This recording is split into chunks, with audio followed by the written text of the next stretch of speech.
So tell me you're a slightly over-obsessive reptile keeper without actually telling me that you're an overly obsessive reptile keeper. I'll go first. It's a nice little view when you see it on camera, isn't it? But you wait until we actually zoom out a little bit and I show you the actual reptile. The what you don't actually see. Now, I would like to actually do a dramatic push the reptile room door open and go whoosh, but I can't because I've got a big bag of soil just there blocking the actual door, and another big bag of soil there just blocking the actual door. These are the stuff that you don't actually see when you see my reptile room. You've got the full rack just there. Look at that. We've got a bunch of absolute garbage. I mean, why have we even got a house brick? Some empty live fruit tubs, a little bag of substrate for the tarantulas, a hide, a bag of leaf litter, an empty tub, a water bowl with some roach food and some more food and some substrate, some more junk. Over here, plant pots. Why have I got plant pots? Why do I collect plant pots? Do you do it? Or is it just me? I don't know. A bag of wall paint. Why have I got wall paint? I painted it a year ago. What's that still even doing here? And then we've obviously got the whiteboards for when I'm planning out videos and stuff. That's probably the main useful thing I've got to do with Northern Exotics. But then if we come all the way over, put our back towards that wall and we turn around and whoosh, let's go wide angle lens so you can actually see the chaos. Like, what? I mean, this is an overly obsessive reptile keeper. Let me show you around. One, we've got to clean it all up and everything first. This is the bare sort of what happens. One of the studio lights, another studio light, empty space behind the table because that's where we like to film our footage from. So the camera's there looking at us just like this because it's a nice pretty angle. If you tilt the camera up slightly, then you get all that mess up there. What is all that mess? We've got a couple of fog systems, we've got some bulbs, some more bulbs, some beetle grubs, the chaos that is timers and lights. That's 4 timers over 6 plugs just to run our green tree python setup. I mean, I don't regret it. It is really nice. But again, that's something we've got to sort. I've got to get that off. Look at him just sat there with his head down, loving life. I'm going to have to come up with something to put over that corner because that towel can't stay there. That's there to drop off some of the humidity or to keep the humidity. There's a big vent that goes all the way up the side. That just keeps some of the humidity there and keeps it nice and dark. That's the whole point of the Monstera plants. Hopefully get big and the leaves to branch over. You can see one leaf starting to do it just there. And then he can hide underneath the leaves if he wants to. But the table itself, that's obviously where I do all of my work. I've got to dismantle that. We'll do that in this video. Get that all shipped off, get it to the tip. That's Mushu's old enclosure because Mushu's now over here. Where is he? He's going to be around, there he is. Woof, sat on the back wall, loving life. Look at him. He's absolutely loving this full-on enclosure. Fully naturalistic. It's just, oh, it's beautiful. Granted, I mean, it's not, once we get rid of that, I mean, we've got the rig up the top there as well from where we test all the bulbs and stuff. But once we get rid of that, there's just another enclosure going to get put on there. It's going to be your new enclosure, isn't it, mate? Your new enclosure. We're going to build it up. It's going to be absolutely beautiful, Diego. But why is that table just on a sort of angled area like that? Well, that's to give us the effect of having the distance in the background because it's not a massive room. But now we're starting to build bigger enclosures for the animals that we do have. That one down there's a 5-foot enclosure for a ball python. We've got a big arboreal there. We've got all this big rack system behind us. Look at this now. I don't even know why I've got the rack system now. We've got the morning geckos down there, full colony of morning geckos in their bioactive setup. That one we are keeping because we're going to do something with that. Are we going to do something with that or are we going to try and exchange it for a slightly taller one? I'm in 2 minds. We've obviously got all the inverts up here, all the tarantulas and the scorpions, but all here is all empty. That's all empty. Why have I got a rack system when it's all absolutely empty? There's nothing to do. So I am actually tempted to get some tape measures and measure that up and just see if we can jiggle stuff around and just do the dance and just sort of try and fit a big massive enclosure in there. Just had an idea. Just, me having an idea. That's bad. This enclosure. So I know it's a bad camera angle, it's just a lighting, but up here we've got Popcorn, our Carlson Globe boa constrictor. Down there we've got our Savannah monitor. It's a 6-foot wide enclosure, 6-foot tall enclosure. Hugo, the Savannah monitor, isn't staying in there for that long. Now that's solely because we've got a big 8-foot enclosure on order for him. Maybe that enclosure can fit in there because the plan for that enclosure is to take the floor out of the middle that I put in to separate them and build a big 6-foot tall, 6-foot wide boa constrictor enclosure for Popcorn, the boa constrictor that's actually in there. Oh, that might be a good idea. I mean, that will look quite nice and it won't stick out much further than that rack actually sticks out now. And then we can do stuff we can find places for all the other enclosures, maybe on top of here. Ooh, that's actually a really good idea, because then that big enclosure in there, once it's gone, can be Hugo's new big enclosure. Ooh, I mean, those two enclosures can sit on top of the massive enclosures. All the inverts can fit on top of these enclosures quite comfortably. Plus you get the kinetic heat that comes from the outside. There's nothing in this one. I don't know why I've still got it. It's a good enclosure, so I've got it to keep it, but there's absolutely nothing viable in there except for the isopod. Oh, don't fall over. That's just the isopod colony. We do a lot of projects on this table though, so we do have to keep the table. But what I'm going to do, I'm going to actually move it like that, so it's level with the window, and then I can angle stuff and make the camera angles look good and everything. It's got some live food in there, so go juice there, charger, because we need to charge our camera soon. We've got our I don't want to kill anybody, so I have to use that sort of stick. More sticks. We all have sticks in our reptiles. What sticks? What? I've got loads of snake hooks as well. Look at that. That's more than a snake hook. Look at the size of that thing. Look at the size of it. I mean, next to the elephant, Nelly. Am I the only one that just accumulates stuff? I mean, check out this. I mean, it's nice. It's a little hide for like a snake or something. It's got a labyrinth badge on it. It's a nice hide. It was handmade, but I haven't got a snake called Labyrinth, I haven't got an animal called Labyrinth, and I haven't got an enclosure where that can fit into a corner. I don't know why I've got it. I don't know why it's there, but it's there. But under the table's where the fun starts, because this is the bit that's gonna... This is embarrassing beyond embarrassing belief.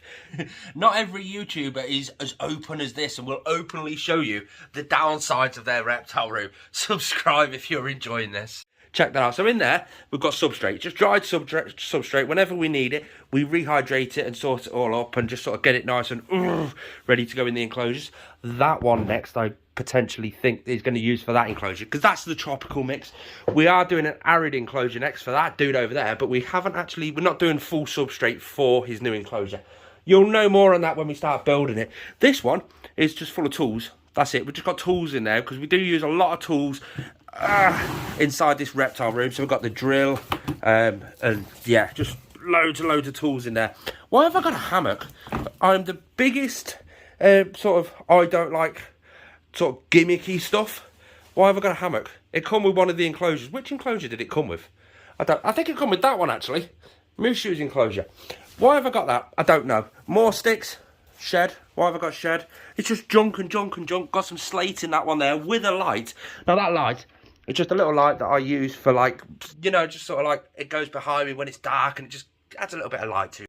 So those two are okay. If I put the table all the way back to the wall, then they'll be able to fit back perfectly fine. We've got some foam and stuff behind the back, some rabbit food, and because we use the rabbit food for our dubia roaches. Over here is where some of the fun starts. I mean, the mess. It's just mess.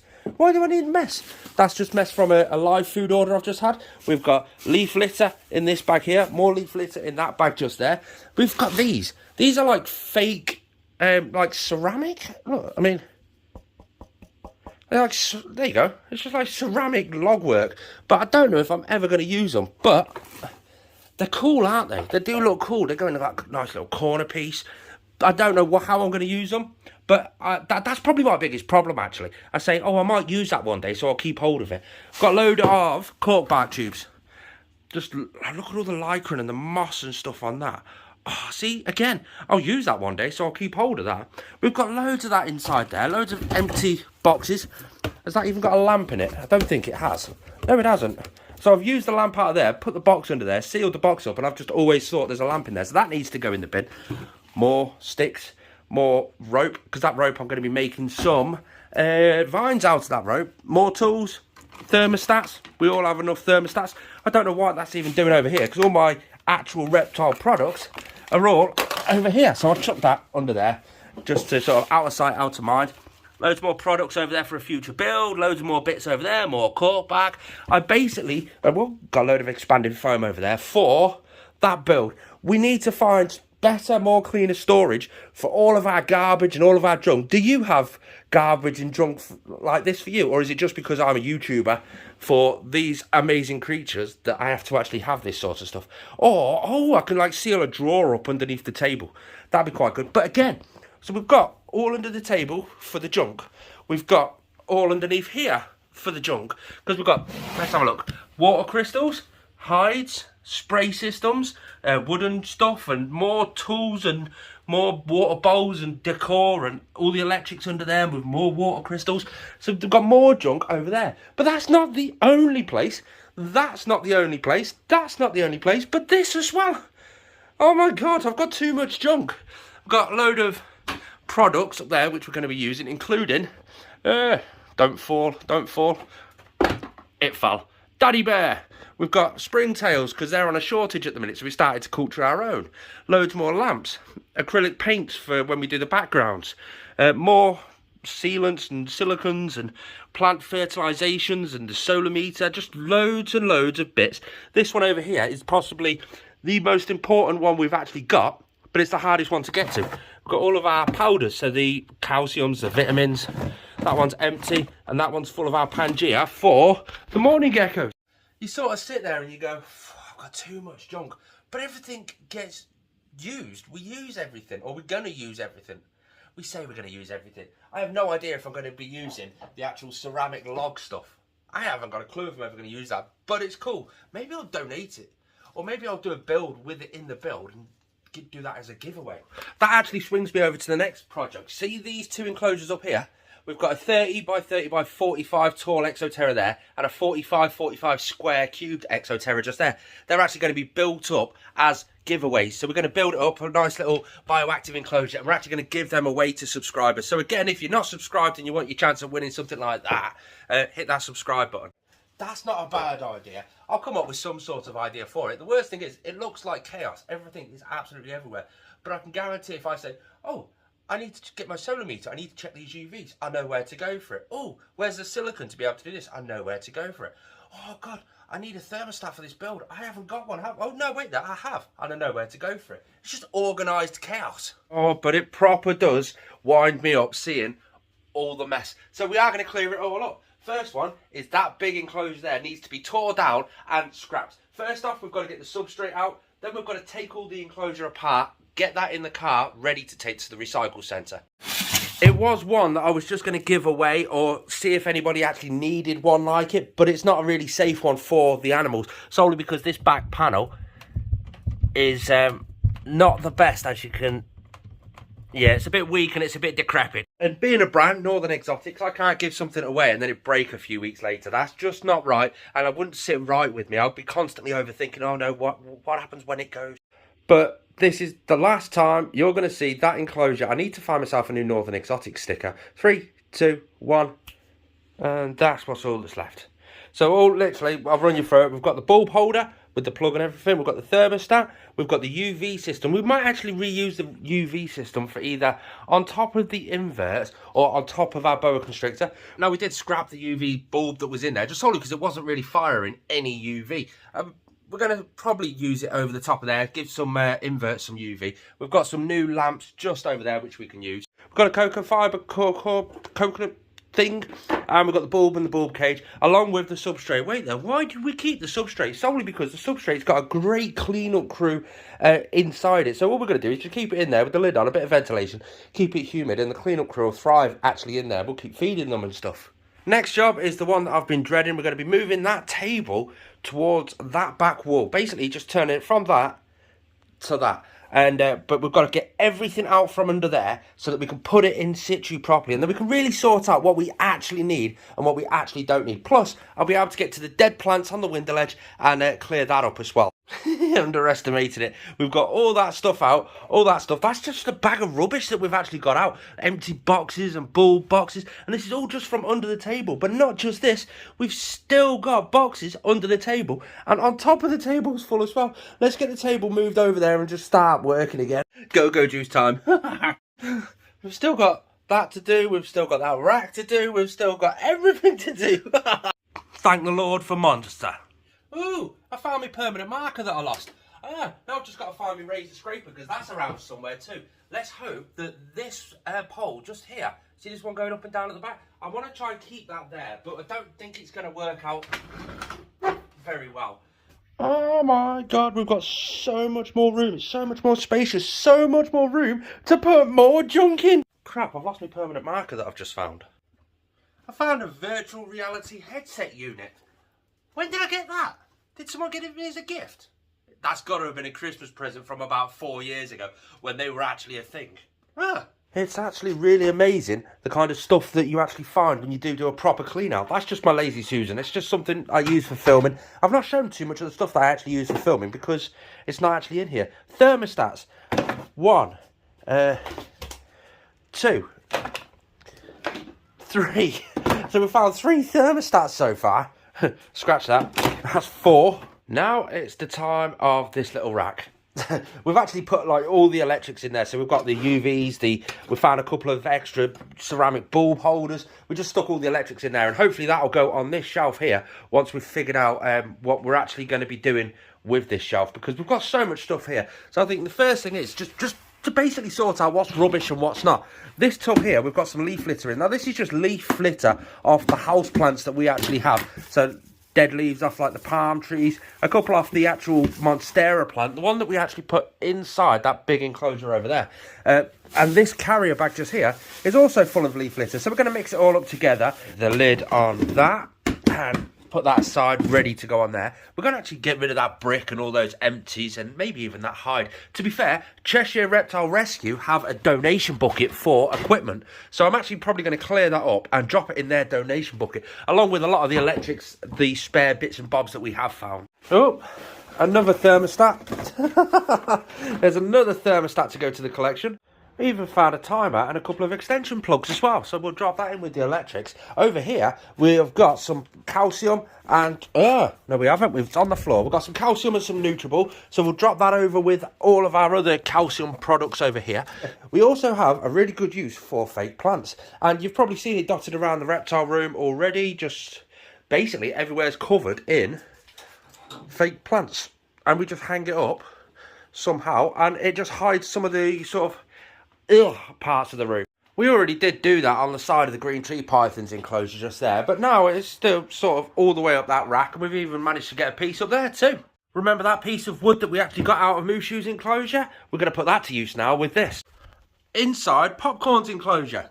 There he is, just down there. He's going to go for a little mooch, and he loves climbing, so that's just going to give him that little boost. Plus, he loves to climb up that back wall, but then he keeps flopping, so that's just going to stop him from flopping. And he'll be able to lean on it, go around. He loves climbing all over that budder as well. It's just going to be amazing. I can't wait to give him that big 6x6 enclosure. That he's going to love it. He's cleaning the windowsill that's killing me. Nothing's getting all this grime up. Screw it. I'll cover it with plant pots. Do you like it, mate? How is it? Do you like it? Come on, say something. Like the snake's actually going to say anything. Just doesn't that look better? I mean, there is some updates we've got to do. I mean, it's a must. I mean, we'll start showing you exactly what we've done. You can tell it's getting dark out there now. We've been working on this all day, but the window ledge just looks so much more clean. That's it. We've got the monstera cuts in just straight in the middle. We're going to get a few more houseplants for in there. We're going to tart that up and stick something in there. We don't know what. And obviously, we've got that plant there. That is where the tripod's going to sit with the light just there. And I'm kind of thinking it's going to look like that. I don't know. We're going to sort of play around with that in a second. What else have we got? Well, let's have a look. We'll go round again. Wide angle lens. Now, can you see the floor? The floor looks quite good from like here, which is the old camera angle, which is great. That's what I did to the floor. I mean, I still need to scrub it, and there's some scrubbing areas, but I did only floor half of the flooring. So I need to get some more floor and get this one done, because now everybody can see everything. So I'm going to get that sorted. But doesn't it look good? It look nicer once that's done, or whatever I'm going to do to that rack system, because I'm not 100% certain yet. It's going to be amazing. Over here, this enclosure, that's going to be gone soon. In replace for a black one, we're going to do a full background build on that. So again, if you want to see that, just hit subscribe. It's going to be absolutely amazing. From over here, doesn't that look so much more better, so much more organised? Even under the table, we've sorted everything out. So over here, we've got our tools. We've added more tools to it. Here, that's full of substrate. This one's got rocks in it, because we do like a load of rocks and slate. We've got cork bark over the back. There is products. So we've just got bulbs, lamps, lamp guards, that sort of stuff. Over there is the DIY products. So we've got stuff like the plaster that we use, the Hessian sack for the vines, a bit of silicone, that sort of stuff. You can see over that back corner there, you've got all the sticks in one little tub just there. A sheet of foam there with the actual, some dirt there, which you sometimes use. Over on the rack system, we've got up here That's the unit that we use to test all the bulbs when we do versus. So it's like the Arcadia deep heat projector versus the ProRep infrared heat projector. That was a good test, actually. That video was amazing. So go back and scroll if you want to see the difference between that, because it opened my eyes up. We've got a little bioactive setup there with a couple of hides. Nothing special. Big plant pots are expensive, so I'm going to keep that. Down here, live food. We've got some hydro balls. Now, they're going to be used inside that enclosure just there. So we'll just keep them there until they're used. And some dubia roach food. That little block of wood is used for sorting out the dubias from our dubia roach colony. Same as those buckets down there. We've got a load of electricals just there, some leaf litter just there, and that's the one we use to bath some of the animals in if we so need to. And it's just all coming together really nicely. We even managed to clear up the top of the enclosure. As you can tell, we've got that lab rope hide sat in the corner hiding the thermostat. There's a thermostat in there and a few other bits of electrics and stuff. And we stuck the infrared heat projector by ProRep up there as well, because we quite rate that product. We've got a few more tests to do with it. We've got obviously the fog system, which will turn on. That's for the green tree python down there. We've also got the big stack of electrics. We might try and find a way to hide that. Over the back, the Ferguson Zone poster. We've got Nelly the elephant and a couple of other pictures just dotted around. They're ones that I like because I do my hiking, as you know, by my second channel, Northern Exotics 2. Yeah. Let's have a look at the camera angle. You see, now that's one camera angle that we can do where we can physically sit and work around on the table and physically show you guys what we're actually doing. Personally, I think that might be a little bit too high, so I may have to invest in another tripod or another way of doing things. But just look at how much space we've got down the back now. You can physically see so much more because the camera is so much further away in the complete opposite side of the actual thing. You've got the green tree python just over there in his enclosure. We've got this leaf actually, which I might have to trim off. That's off the plant that's sat on the actual table itself. You've got the 5-foot royal python enclosure, the bearded dragon setup, the empty enclosure, the callus versicolor setup, and then behind me you've got the morning geckos. It's just a great little frame. So let me know what you guys think of this in the comments down below. Thanks for tuning in. I love and appreciate every single one of you guys. If it's New Year by the time I've uploaded this, Happy New Year. I hope you have a great New Year.